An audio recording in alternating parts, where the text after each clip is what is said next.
on the day when you're there and it's live and they're coming at you, you've got that one chance.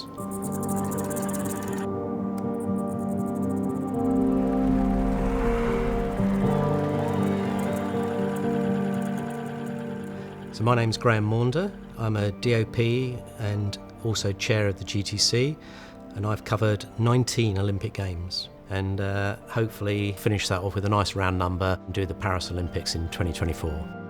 Having covered so many Olympics, I'm in probably quite a unique position of having seen huge changes. All of the Olympics I've done have been with American broadcasters, and from a equipment point of view, 1984 Sarajevo Olympics on the downhill, from my memory, I think we had 6 fixed cameras and 2 handhelds, one at the very start and one at the very finish. The last Winter Games I did in Beijing had probably 26 cameras just with NBC. So huge change of the amount of coverage and also what the cameras can do. Apart from it being in my hometown, there was just one of those other great Olympic moments for me when Usain Bolt always did his lap of honour, and then he stopped where the photographers were halfway down the 100-metre stretch.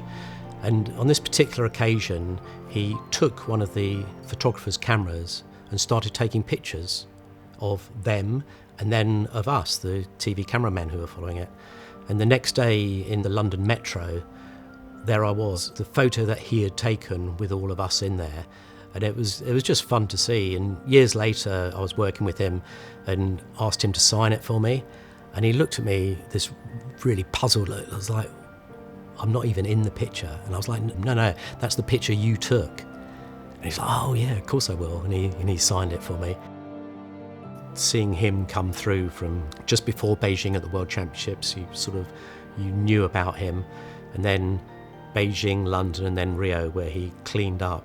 He got golds in 100, 200 and relay at all 3 Olympics, which was just phenomenal. But there was always that thing where you're trying to get that extra shot, that extra thing that will make your stuff stand out. I think the one moment that stood out for me was an incredible thing that happened in Rio in 2016. I'd been filming the build-up before the athletes go out on the track at all the Olympics and the World Championships. And so you were, if you like, you were the second camera because the world feed camera was more important because it was going to more places. I always made sure I knew some way of getting the reaction and the shots and the people to look at me rather than them. And with Usain Bolt, I found out very early on that he, like me, was a massive Man United fan, and he was also into his cricket. And so I used to put a little thing on top of my camera, just above the lens, that had the current score for him. So as he came out, instead of going to the world feed camera, he would always head to me. I'd have my Man United hat on, so he knew I was a fan, and I had the cricket score. The 2 things that were the most important to him after his athletics career. And he would come over and mug to camera, chat, and we'd get really good shots before he went out onto the track. And in 2016, when he'd finished his last race, I remember it to this day. I was ready to do a shot with Mo Farah, who was about to go out on the track. And I felt this tap on my shoulder, and I thought it was the camera assistant who was working with me. And I was like almost rude, like, no, not now. And then looked up and realised it was Usain, and he was there going, man, we've got to have a selfie with you. You've been here for all my medals. And I was like, I didn't really know what to do because I was working, but great man like that, you're not going to say no. And he took this selfie and then went off, and then I got some great shots with him and Mo Farah for the broadcast.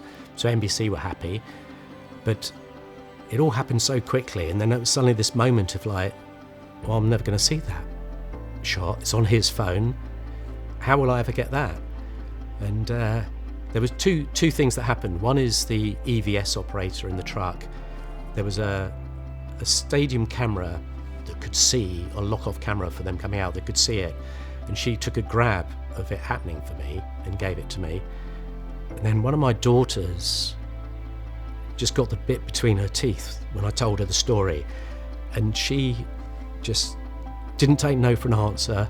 She wrote to Jamaica, to his team, to Nike, to anyone that would listen, to desperately try and get that photo off his phone. And amazingly, just before Christmas, after that Olympics, she got sent a copy of that picture, which she gave me at Christmas, which was amazing.